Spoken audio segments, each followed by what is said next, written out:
Welcome to a new video. I hope you had a great day. Let's take a look at some new malicious compliance stories. The first story is called A Righteous Meal.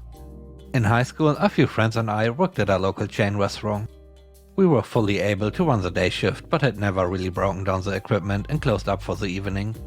One particular night, a few of the night shift had called in sick.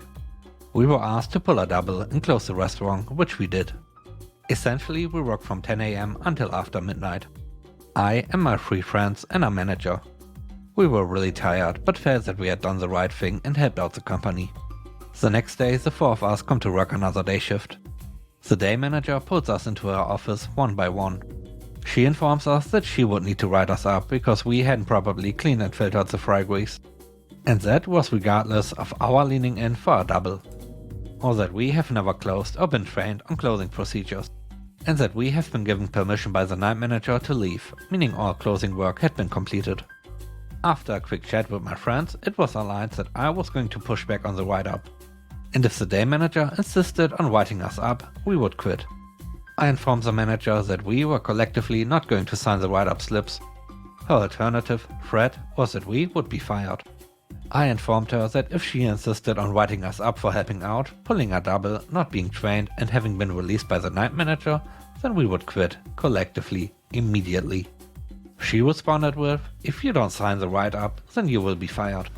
A staring contest follows and I eventually break in with an, "Okay, I guess we are fired then." We turned in our heads, quit symbolically and left. It was really amazing. One friend quit mid-burger prep. My other friend simply walked off the cash register in the middle of taking an order. We clocked out and walked out the back, leaving only the day manager in the restaurant. Customers in line, customers at the drive-thru. Later that same day, we decided to return to our place of prior employment to have dinner. The night shift must have still been sick, as the entire restaurant was staffed with managers from nearby restaurants, same chain. This included our day manager, who was now pulling her own double, and the night manager that had released us the prior evening. There was nothing better than eating our burgers and watching the management staff fail at every station. And all while knowing that their pride, lack of rational flexibility and threats had resulted in one of the most righteous meals we ever ate together. Needless to say, we were all employed at the next chain restaurant down the street in a matter of days. It's been nearly 30 years and I remember that standoff, her ultimatum and our walkout like it was last week. The next story is called See You Tomorrow. This happened about 10 years ago. I've been working at a McDonald's and only just started maybe 2 weeks ago or so. They gradually trained me on the 2 main stations in the kitchen. First the chicken station, aka deep fryers, then the burger station, aka the grill. But the fry station is always busy. So they were delaying training new employees until a slow morning came on the weekend or some other freak event caused the chips to go slow. One day the restaurant got busy and for whatever reason the manager decided to put me on the ships. Someone probably called in sick or was a no-show. I informed him that I have had 0 training on the fries, but I can handle either of the other stations effectively. He didn't care and put me on the fries regardless. To no surprise, I was inefficient on that station, figuring out the process myself from what I saw the others do while working another station. I didn't know the best timing, my portions were all over the place, orders started piling up. And instead of helping in any way, the manager was standing behind my back, literally breathing on my neck and criticizing every little bit of it. "Your fries are burning. You are running out of fries. You brought too many bags from the freezer, the other bag will be soggy by the time you open it. Your portions are too small. You are too slow." At one point he grabbed a pack of chips and asked me, "Look at this portion, if you were a customer, would you pay for it?" Finally, I told him that instead of standing behind me or criticizing every move, he could jump in to help or train me. Or at least give some basic hints to get me started. To this, his response was something along the lines of, "Well, the restaurant is busy and you are too slow. You need to be faster, and if you don't like it, you can clock out and go home." All of this is about 2.5 meters away from customers, mind you. Before his mouth could close after saying that, I have already turned on my heel and started marching towards the clock. He caught up with me at the clock. "What are you doing?" "Clocking out." "You can't just clock out." I said while marching towards the staff room, "Yes, I can. You said yourself I can clock out and go home." You think you can just leave in the middle of a busy day? You know there's 1,000 people out there waiting to get your job. And there's a million minimum wage dead-end jobs out there that I can do tomorrow instead of this. I don't get paid enough to deal with your crap. Good luck, see you tomorrow. He asked with a pretty disarmed look, are you still going to come in tomorrow? I said yes, because if he wasn't petty enough to sack me on the spot for bruising his ego, I might as well stick around until I find another job. Don't quit before you have something lined up. I did not have any conversation with anyone about this, not him, not HR, so perhaps it was a legitimate defeat, meaning the message was delivered. I was already on the lookout for a better job, because they never gave me enough hours to cover my rent, let alone eat. The third story is called Best Decision Ever. I worked for a mid-sized fashion company with around 150 retail stores nationwide as a maintenance and safety coordinator. 4 months into the job, my manager quit and I picked up everything and was doing fine on my own for years. I was the only person in charge of maintaining the stores and the alarm systems in all the stores. I did get a pay bump, but not a promotion in title. I put my contact number on every store's emergency contact list. Just in case the primary contacts, usually the store managers, don't pick up their phones in case of emergencies. And the store managers almost always refuse to pick up calls during off hours. So my phone would ring at least 2 to 3 times every night. 99% of the time are false alarms, usually caused by window brake sensors getting tripped by vibrations from a big truck passing by or a leaf hitting the window. I hated it, but I had to do it. If no one on the emergency contact list picks up the phone, the alarm company automatically calls the police for dispatch. And there are penalties for false alarms, ranging from $50 to $200 per incident after 2 or 3 freebies, varies by location. In 2017, the Department of Labor passed a law requiring all employees making under a certain amount of dollars to be converted to hourly so they can earn overtime. My salary was $800 short of making the cut.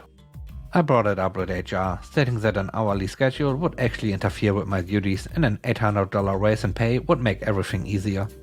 HR simply said, well, that's too bad and we can't do anything about it at the moment. Well, okay. After that conversation, I put my phone on mute and stopped caring about anything outside of my 9 to 5. In hindsight, life was actually so much easier and better that way. I'm not sure why I even wanted to stay on salary. Months go by without any serious issues except for the penalties for false alarms starting to pile up.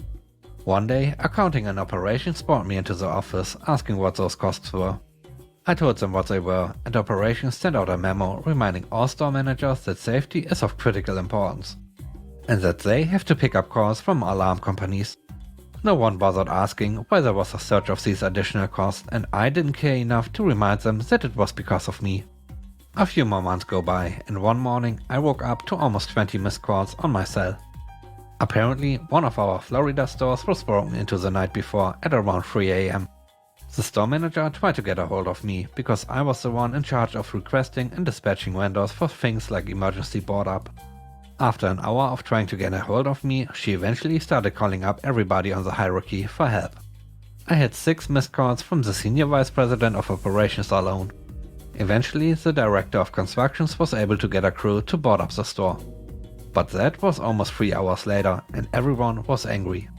Unsurprisingly, the second I stepped into the office, I was called into the office with all the senior management and HR. I was asked why I was not there to take care of it.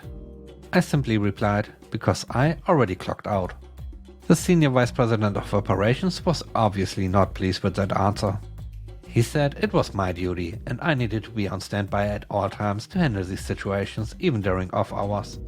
To which I stated, oh, so I should be on call then.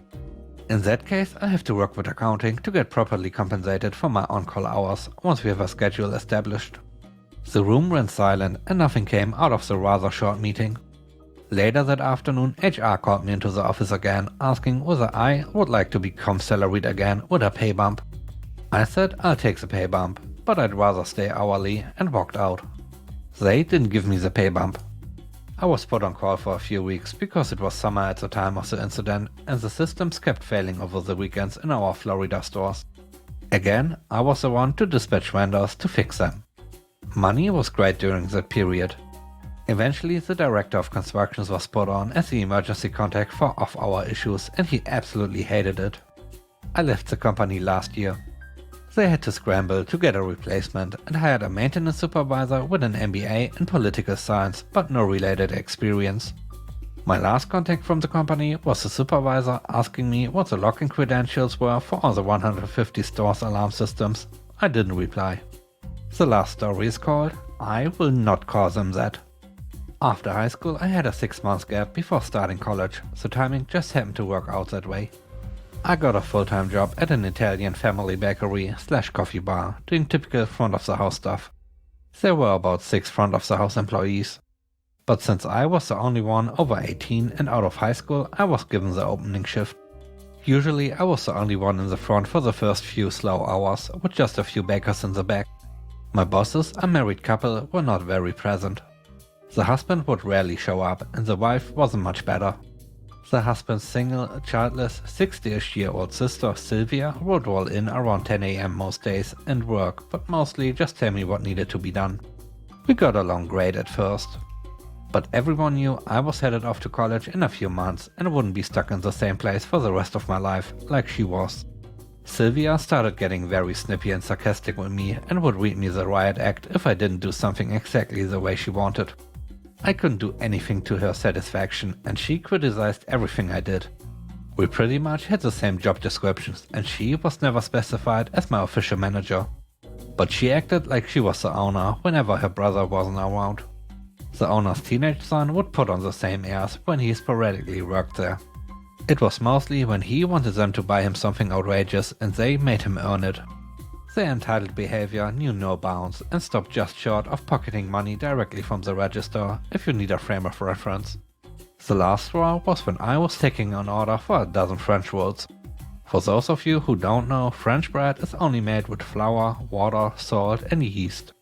Ours came out shaped kind of like footballs, and Sylvia insisted on calling them football rolls, even though they weren't called that on our menu. I didn't call them that, because the first few times I did, the customers then asked what kind of bread it was. When I called it a French roll, they knew what kind of bread they were getting. So I took the order and go into the kitchen to give them their copy. This was back when we used carbon copies. I came back out to the front and Sylvia proceeded to lecture me on how they are football rolls and not French rolls. And how I will confuse the Hispanic workers because they don't know English very well. When she finished her rant, I told her they've understood the orders perfectly the whole time I've worked there. And they are French rolls because they are made of French bread, like it says on the menu.